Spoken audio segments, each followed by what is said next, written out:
code. Narito. Uy, nandyan pala kayo guys. Sorry guys, busy kami guys. Dalawa lang kami ni Intong dito guys eh. Mano-mano na to guys. So, for today's video, marami ang stock na nagdating. So, matik, mag-overtime ako para di na ako masyadong busy bukas. Ano, Metal Far MF lang. Oo. Yun guys, isa, dalawa, tatlo, ay sorry, apat na papel lang naman ang i-encode ko. So, yan guys. Bahala na si Batman. Kasi importante nito guys, kailangan ko itong main code. Number 1, bukas, alas 10 pa yung report ko. Alas 9 or alas 10. Tapos, dapat itong mga item, may mga presyo na to. Para kung may magbili bukas, hindi na sila magtawag sa akin. Magkano to. Kahapon na to nagdating. So, ayun, yung tatrabahin ko ngayon, i-encode ko, tapos lagyan namin ng price. So, overtime! Okay lang! Okay lang, overtime! Okay lang, overtime. So, samahan nyo muna ako dito guys, kasi sabi nila may nagpaparamdam daw dito. Samahan nyo ako. Pero matapang ako guys. Ano? Flat bar, oo. Flat bar. Si Intong. Mabuti nandyan si Intong. Sasamahan niya ako dito. 1/4 by 1 and 1/4. 1/4 by 1. HW251. Ilan? Wait lang. 3, 5. HW251. May nag-abot na, may nagdating na flat bar, 15 pieces. Price niya 630. HW251, HW251 630. May nagpaparamdam. Pero hindi ako matakot.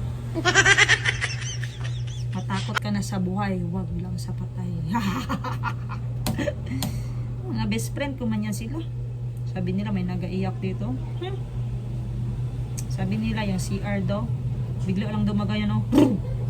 Boo! Boo! Niwala ka dyan. Huwag nyo na akong takutin. Mas nakakatakot tong mukha ko.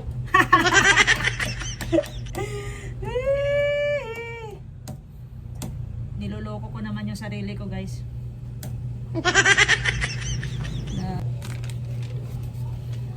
Grabe talaga yung busy namin kanina guys. Tapos plus nagdating pa si Sir Jerry namin. Basta nandyan si Sir Jerry guys, may pa-coke, tsaka may star bread. Tapos sobrang Pinoy, nag-iwan pa ng isa kabuok. Kila bilin Kel? Sinapay? Isa. Nag-iwan pa talaga, basta Pinoy. Bakit man yan guys, no? Basta may kainan, may maiwan talaga isa sa lamesa. Bigyan nyo daw ako ng ano nyan, sagot nyan. Maliban sa Pinoy tayo.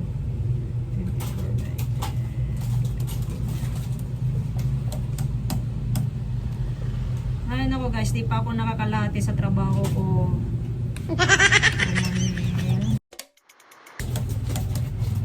Alam nyo guys, ang hardware na negosyo, isa to sa mga negosyo na napakaganda, napakabilis ng ROI, at sigurado walang panis dito guys. Kaya sa mga nag-iisip na mag-hardware dyan, mag-prepare na kayo ng almost 500,000.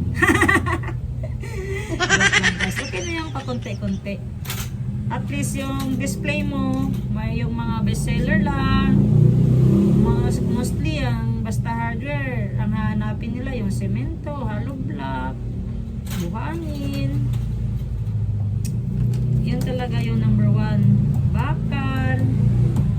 Tapos ano si hardware guys, napaka-organize. Pag sabihin mo bili daw ako ng bakal, tapos anong bakal?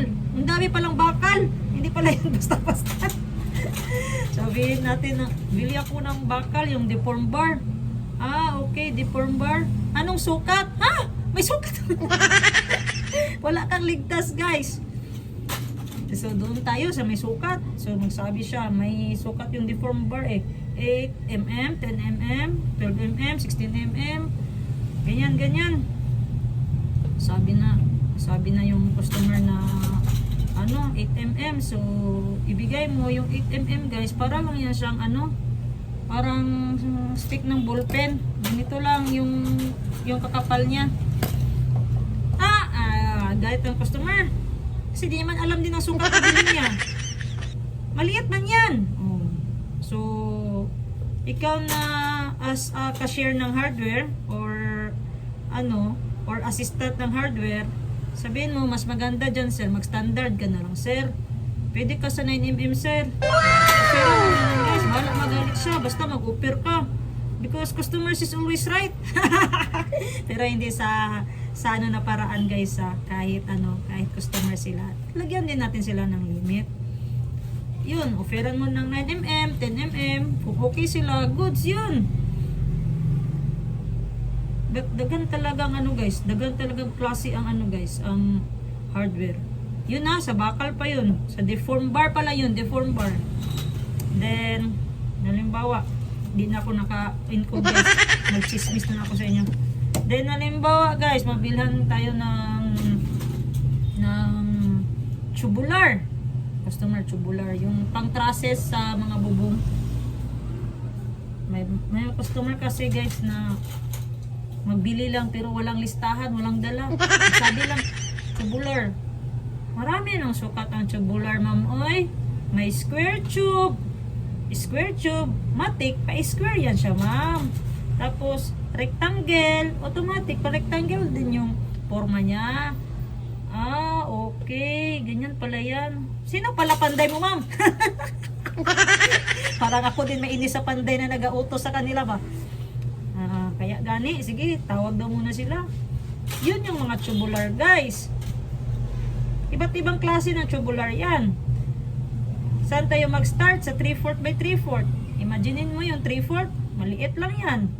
Tapos yung 1/2. Yung number 1. Yan na yung bestseller dito, guys. Yung number 1. Imagine nyo yung 1 inch. Ganyan, 1 inch. Tapos,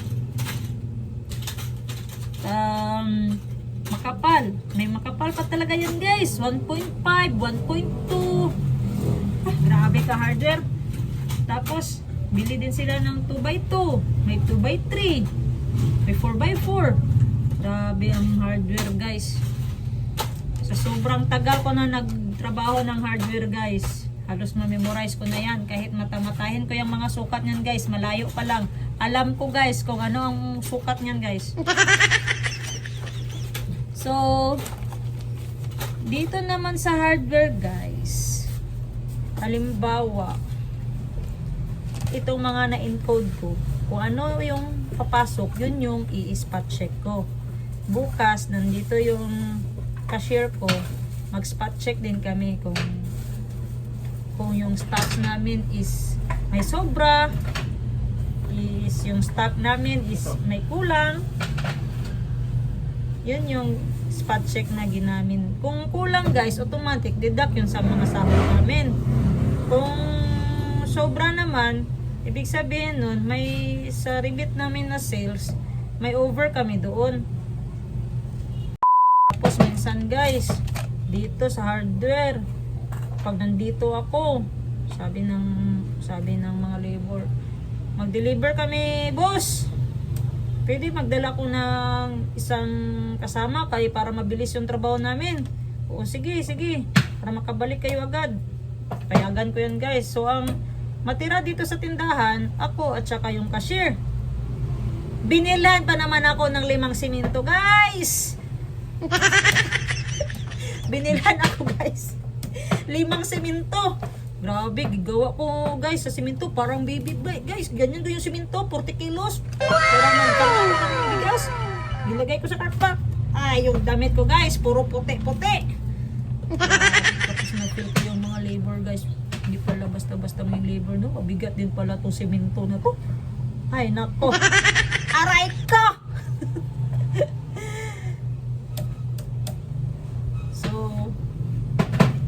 minsan guys, ako dito nagiging cashier, nagiging labor, nagiging utosan. Ay, nako. Pero okay lang guys, happy naman ako sa ginagawa ko guys.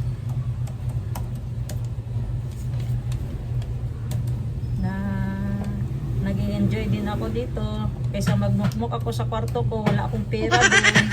Wala ako pang bayad utang guys. Malaki utang ko guys. Kay Madam Tin Gibbs. Shout out Madam Tin Gibbs. Pautang ka lang ng pautang sa akin hanggang buhay ako, babayaran talaga kita. Ayun ako guys. Masaya dito sa hardware guys. Ilang tao yung ini-entertain ko. May speaking dollar, yung English na English talaga guys. Tapos yung sagot ko, parang grade 1 ako mag-English. Yes, no, yes, no. Ano ba yan?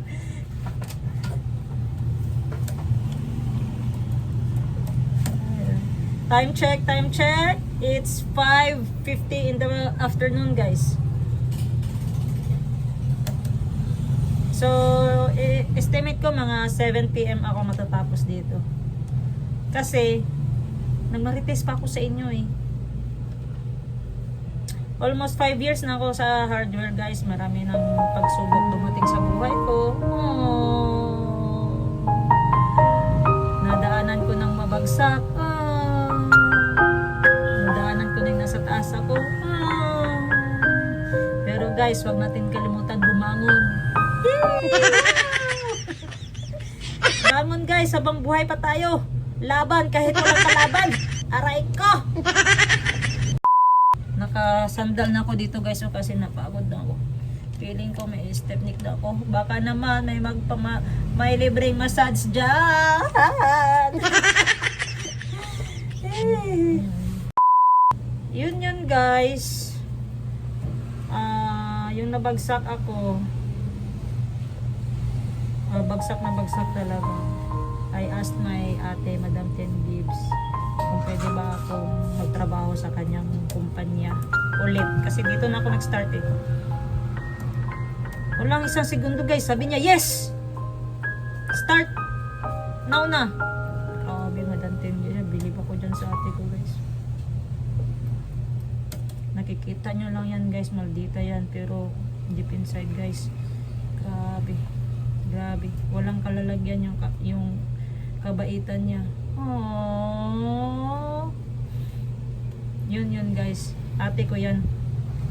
Totoo yung kasabihan na tatalikuran ka ng lahat. Tatalikuran ka ng lahat, pero yung pamilya mo nandyan para sa'yo. Oh. Totoo yan. Tested and proven yan. And thanks God, ang pamilyang binigay niya sa akin, 8 kami magkakapatid. Ibig sabihin guys, maraming sasalo. Maraming sasalo. Get out. Guys, wag lang tayo maging seryoso sa guys. Kaya ayaw kong mag-iyak guys.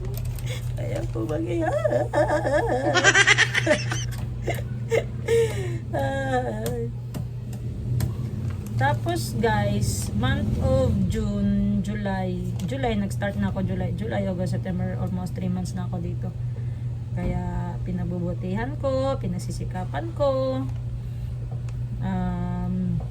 lahat ng marketing ginagawa ko para kahit man lang doon makatulong ako. Kasi nung walang-wala ako, nandyan din si ate at syempre si Bayaw Jerry, nandyan din sila, agad nag-rescue sa akin. So, imagine kung ibang tao ako, diba? Saan ako pupulutin? Siguro naging buhang na ako sa dalan. Alam yun guys. Parang siguro naging buhang na ako sa dalan. Ay nako guys.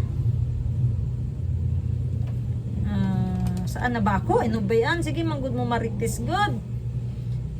Picture pump gasket. Okay.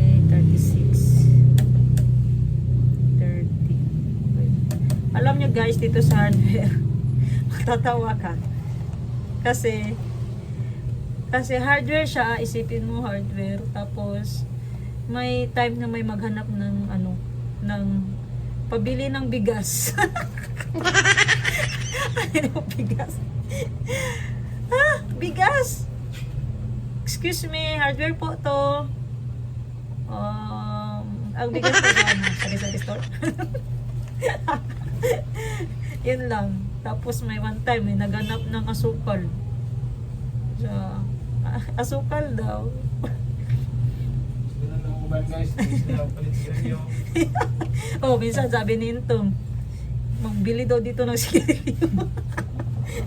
Ano man yan? Sorry ha, pero parang nakaka-insulto sa tarpaulin namin. Ano ang tarpaulin na dito? Hindi na maklaro? Klaro, oy! Ang laki kaya, triple jar hardware. Paghanap kayo dito ng sigarilyo, asukal, bigas. Ganyan guys, good vibes yun. Good vibes yun sa amin kasi sa labas na sobrang busy namin. May tapos nakasimangot na ang lahat, may isa talaga magpapasaya sa'yo. Wow! Yun lang hahanapan ng bigas. Ay nako. Yun! Tapos na po ang isang hotel out of 4. 1 of 4, finish. So, double check natin. Baka may na-mislook tayo at ang total nito is 1 million na. 30, 68, 500, 75, 20, 172, 20, 250, 200, 10.60, 25, 188, 15, 385, 50, 88, 5, 375, 10, 172, 36, 10, 1.78, 5, 375, 5. So good news guys, may isa akong nakita dito na nagbaba yung presyo. Yun yung deform bar 9mm. Change price tawag ba itong ha? Dito sa laptop guys, 46,236. Dito sa resibo ko, nag-match 46,236. So, ting! Okay, yung total ko. Wow! Akala ni Intong mo. Sabi si Intong, nainom mo na yung gamot mo, boss. Ginawa nyo. Nosing Master. Kasi guys, may isang customer dito, nag-Gcash payment siya worth 5,000 agad. Walang kuskus balungos, bayad siya pagkakita yun yung total niya sa resibo niya guys, 5,000, okay, bayad siya. Pero may isang item doon na wala kaming stock. Kinuha lang namin sa sa bodega. Tapos hindi nasabihan ng assistant namin na aluminum yung available na stocks. Yung na-price sa kanya is plastic. So, yun yung i-explain namin bukas kung kaya niya mag-add cash is okay. Bigay namin yung item. Pag hindi, refund na lang kami guys. Kasi di namin nasabihan kung plastic or aluminum yung gusto niya. Yun yung nabayaran niya, yung plastic. Ano to guys, yung item na to is siya sa hagdanan. Yung parang pang-ipip. Kung sa tiles pa, tile trim. Pero ang tawag sa kanya is stepping trim or step trim. Yun yung order ni sir. Itong customer ko guys, 3 times or 4 times na siya nag-order dito. Suki. Basta makita yung resibo kung magkano babayaran niya, send agad siya via GCash or via bank transfer. Worth 5,000. Pero wag ka dyan guys, meron dito 20 pesos lang na lansang ang binili. Inaway pa kami. 20 pesos lang guys. Sabi niya, hindi man ito finishing, commonel man ito. Hala guys, pinakita ko yung lansang Maliit lang masyado yung diferensya niya. Yung finishing kasi parang wala na yung ulo ng langsang. Tapos yung common nail, meron pa kunti. Pinakita ko guys, ayaw niya talaga maniwala guys. Pareha lang daw yung langsang. Iwan ko sa'yo sir.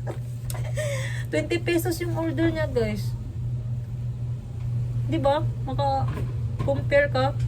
May tao na magbayad ng worth 5,000 pagkita ng resibo, no question. May tao din na 20 pesos lang, aawayan ka pa. Ay nako, huwag ka dyan guys, naka 4 wheels yung nangaway sa akin guys. 20 pesos na lang. Ay nako, asa na to? Napa uy. Nana ba dahi? Tanan na ba na pa siya? Tapos na daw si Intong guys, tapos ako chika ng chika dito. Yung plain sheet. Okay. Yung drop fire, okay. Metal faring. Butang na. O yabuhan na ako glansang be, pero ugma. 2 media, isa ka box. Asa? Opo, maabot. Ay, nabot. Uy, yung picture pack gasket, uy, wala pa mabutangan. Kompleto na. Ay, kompleto na. Yun guys. Huwag kayong maingay kaintong guys. Ginasadya ko na magtagal guys para may kasama ako dito sa hardware. Matakot ako guys. Sabi nila may nagapanitsit daw. Joke. Di ako takot. Guys. May nagatuktok doon sa CR. Tuktokin ko yung mukha nila.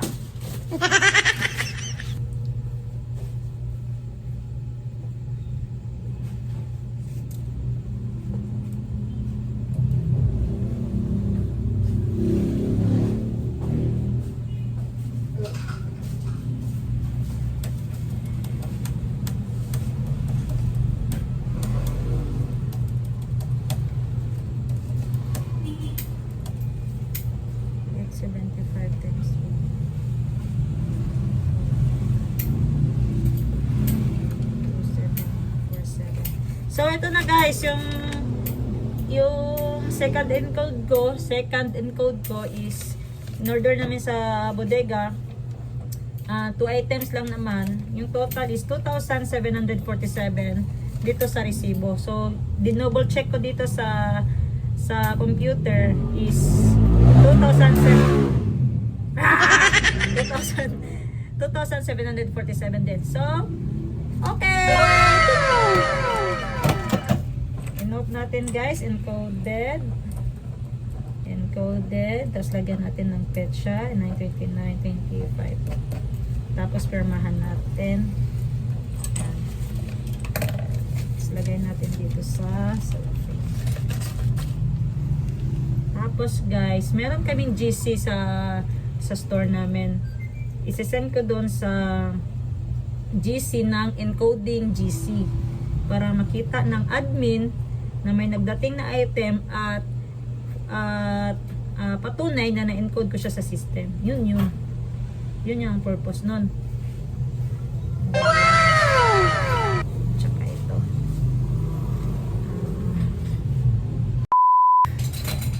Ang next item na next item na i-encode ko guys is steel roller, swing check valve, plastic roller, or bolts and nuts. May supplier kasi kami guys na yung benta niya is bolt lang lahat and nuts and washer. Ang code BX21 150.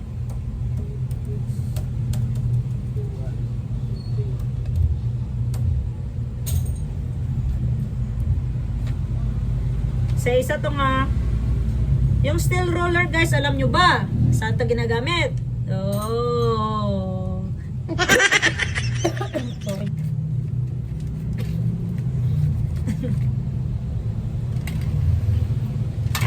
Ginagamit po ang steel roller, especially sa gate. Kung gusto nyo yung gate guys, yung may gulong, mala Lamborghini. Hindi. Kung gusto nyo yung gate yung may gulong, ito yung ginagamit, steel roller. Bigyan mo ako isa tong, bigyan ko sila sample. Pakita ko sa inyo. BX21. May gulo kong katag. Pwede. Ano? Ito guys, ito yung steel roller. Yan. Sakit guys. Kung may gate kayo, di ba? Mapansin nyo sa lahat ng mga sliding gate. Yan. Pato nila yung gate dito. Slide. Kaya tinawag na sliding gate. Ay! Bobo. Sliding gate. Ito yung ginagamit guys, yung gulong. Ang tawag dito, steel roller. Ting! Ito po yung spelling. Ito, ting, ito yung spelling. Steel roller. Yan. Ang sukat nito guys, ito, maliit to siya. Tinatawag itong steel roller number 1. Number 1. Meron ito 1 1/2. Syempre, mas malaki dito konti. Number 2, number 3. Yung number 4, pinakamalaki na guys. Kung yung gate mo malamansyon, yun yung gamitin nyo. Now you know. So, ayun guys. Salamat sa pagsuporta at